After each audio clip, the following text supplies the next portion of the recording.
Hello everybody, welcome back. So we are 1 month after overseeding, and as you can see, the lawn filled up really nicely. If you remember this summer, we had some lawn disease, we had brown spots all over the place, and now just nice, thick, luscious grass. All those problem areas that we had got filled in.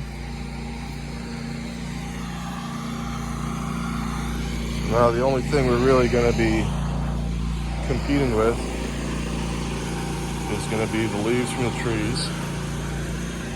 So the next couple of weeks, we have to deal with this tree over here dropping leaves, and right after that, that one drops leaves. But yeah, we fixed it up nice. Let's give this a little mow, see how it looks. And here we are after the mow.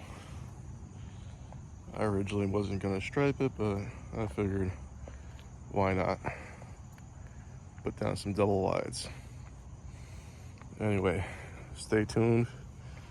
We're gonna be doing some fall fertilizing in a couple weeks. Please like and subscribe, and take care.